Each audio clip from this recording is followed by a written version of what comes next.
कांग्रेस की बहुत बड़ी दावेदारी थी कि हम 18 बागी नगर सेवकों को टिकट नहीं देंगे और 18 बागी नगर सेवकों को एक नगर सेवक यहाँ पे उसको टिकट दे दिया गया जो फाइनल बना है। अगर ये इतनी बड़ी लापरवाही होती है तो मैं अपने अध्यक्ष से ना इस्तीफे की मांग करता हूँ कि तुम अगर कांग्रेस पार्टी नहीं चला पा रहे हो तो इस्तीफा दे दो।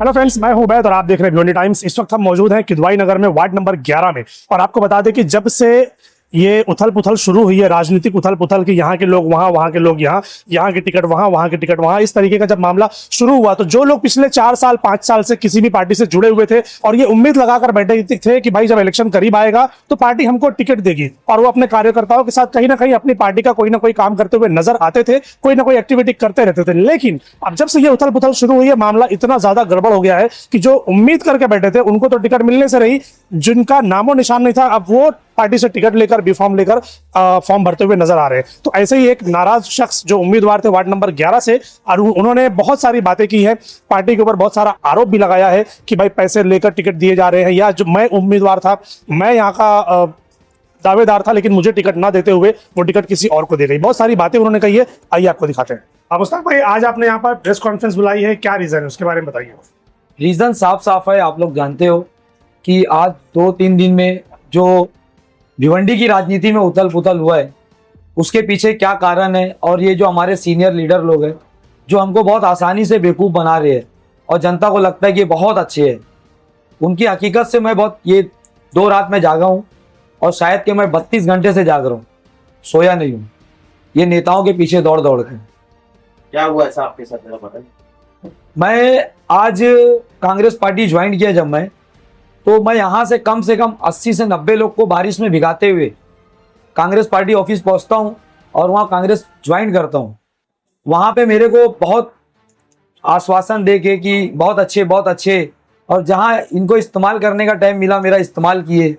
जब जहाँ बालिया मामा का इलेक्शन हो या रईस शेख का इलेक्शन हो, मेरे को अपने तरीके से ये लोग हर जगह इस्तेमाल किए, और जब मेरे को उसका सिला लेने का टाइम आया तो ये लोग मेरे को गोल गोल घुमा रहे थे।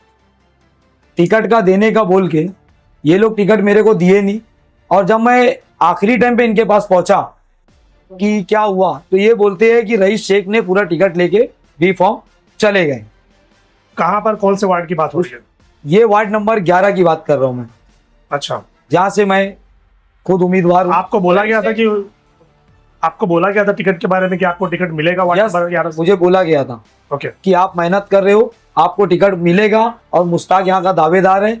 मैंने 12 तारीख को एक बहुत बड़ी सभा ली थी और जिसमें यहाँ पे कुछ लोग मौजूद भी है जो उसको पूरा वीडियो बनाए थे, उसका न्यूज़ बनी थी, वो चली थी, लेकिन उसका क्रेडिट वो लोग किसी और को दिए।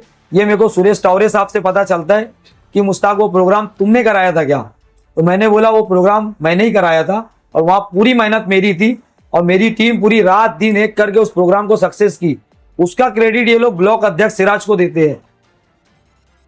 और जब टिकट देने की बात आती है तो जब मैं जाता हूं तो मेरे को सुरेश टावरे की जुबान से मालूम पड़ता है साहब की कि ऐसा ऐसा मामला है। रईस शेख सब टिकट लेके चले गए, इसको जरा खोल के बताओगे क्या, किस तरह से, कहां से लेके गए, क्या लेके? जब मुझे मालूम पड़ा कि ऑफिस पे कुछ नहीं है, बी फॉर्म वहां से दिया नहीं जा रहा है 29 की रात में, तो मैं बहुत परेशान हुआ कि अभी कैसे क्या होगा। तो मैं बहुत यहाँ वहाँ फ़ोन लगाया, कोई फ़ोन नहीं उठा रहा है। फिर रशीद भाई के घर पे गया, वहाँ पे कोई नहीं है। मैं नमरा में गया, नमरा जहाँ पे बैठ रहे थे, नमरा क्या तो भी टावर का नाम है उसका, सुपर बेकरी के पास रईस भाई, वहाँ गया, वहाँ हाँ अम्बर हाउस, तो वहाँ पे भी कोई मिला नहीं मेरे को। तो मैं रशीद भाई को फ़ोन किया। रशीद भाई के घर पे पहुँचने के बाद रशीद भाई 2-3 बेल बजाया, तो उसके बाद मेरा फ़ोन उठा। 2-3 रिंग पूरी होने के बाद मैं बोला रशीद भाई मेरे को बी फॉर्म नहीं चाहिए, मेरे को आपसे 2 बात करनी है, आप मेरे को मिल सकते हो क्या? बोले ठीक है आप आओ, मैं कूबा में बैठा हूँ। तो हम लोग पूरी टीम थी हमारी, कम से कम 10-12 लोग थे हम लोग कूबा पहुँचे। वहाँ से कूबा में जब मैं पहुँचता हूँ, मैं वहाँ क्या देखता हूँ कि वहाँ अपने पार्टी के बहुत सारे जिम्मेदारान बैठे हैं, चाय पानी चिकन और काजू बादाम पिस्ता ये सब चल रहा है। एक टेंशन में रहने वाला आदमी ना कभी ऐसी सिचुएशन में नहीं बैठेगा अगर उसके सर पे या माइंड में कोई तरीके का लोड है।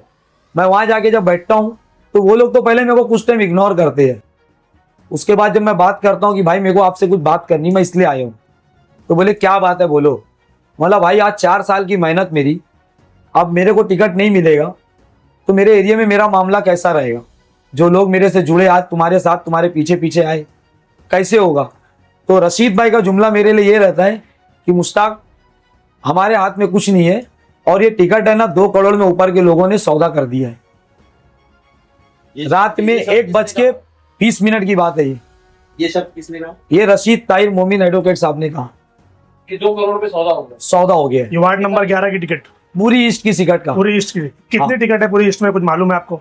इसका मेरे को समथिंग 40 से कुछ तो भी होगा, 40 या 35 होगी, क्योंकि 90 सीट टोटल है तो उसमें भादोड़ वगैरह भी आता है, 2-3 वार्ड वहां पे आता है, तो 35 या कुछ तो भी सीट होगी। तो फिर उसके बाद आपने क्या? उसके बाद आर्गूमेंट हुआ और भी बातें हुई, तो ये हुआ कि रईस भाई को दे दिया। अब रईस भाई अपने हिसाब से वो टिकट हैंडल कर रहे हैं। अच्छा, उसके बाद वहां से निकला मैं, फिर हम लोग रईस भाई के जैक में लगे कि रईस भाई शायद कुछ करेंगे, क्योंकि रईस भाई के साथ हमने बहुत कुछ किया तालाब पे, गली गली घूम के। तब कांग्रेस का कोई आदमी यहाँ नहीं था, तब मैं लगा। रईस भाई की रैली में कांग्रेस का गमछा पहन के मैं घूमता था, रईस भाई के लिए गली गली वोट मांगता था। रईस भाई को हर एक गली में हम लोग घुमाए यहाँ पे।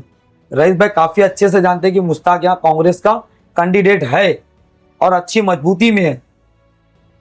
तो उसके बाद जब मैं रईस भाई का कांटेक्ट निकालता हूँ, मैं कई लोग से फोन करता हूँ तो लोग बोलते हैं हम यहाँ हैं, हम वहाँ हैं, हम घर पे सो रहे हैं। राफे भाई जैसे आदमी जिम्मेदार, जब इलेक्शन का टाइम था तो राफे भाई ने बहुत ही इमरजेंसी में हम लोग को बुलाया गया। जब एमएलए इलेक्शन चला तो उसमें बहुत शॉर्ट टाइम में हम लोग को बुलाते थे, आओ मीटिंग है, ऐसा है वैसा है। आज जब मेरे को 2 मिनट के लिए रईस भाई से मिलना था तो रात में 2:30 बजे मैंने बहुत रिक्वेस्ट की राफे भाई से, भाई 2 मिनट के लिए मेरी रईस भाई से मुलाकात करा दो।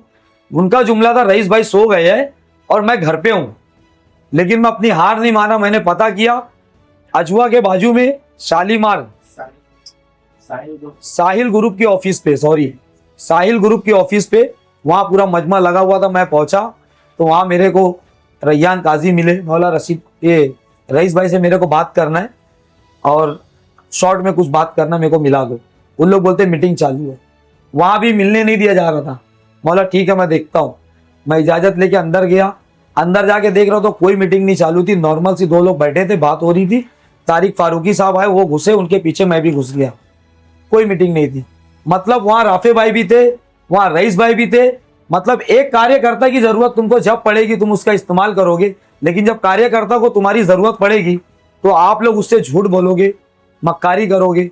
ये राजनीति नहीं है, राजनीति इस तरीके से नहीं होना चाहिए। फिलहाल अभी यहाँ से 11 नंबर वार्ड से आपकी जगह पर कांग्रेस का क्या पैनल बना, किसको टिकट दिया गया? अभी यहाँ पे जो कांग्रेस का पैनल दिया गया है, कांग्रेस की बहुत बड़ी दावेदारी थी कि हम 18 बागी नगर सेवकों को टिकट नहीं देंगे, और 18 बागी नगर सेवकों को एक नगर सेवक यहाँ पे उसको टिकट दे दिया गया है। जो पैनल बना है नसरुल्ला उर्फ 72, उनको टिकट दे दिया गया।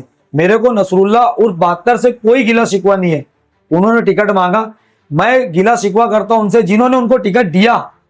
जब तुमको देना ही था तो तुम बात क्यों किए कि नहीं देना है?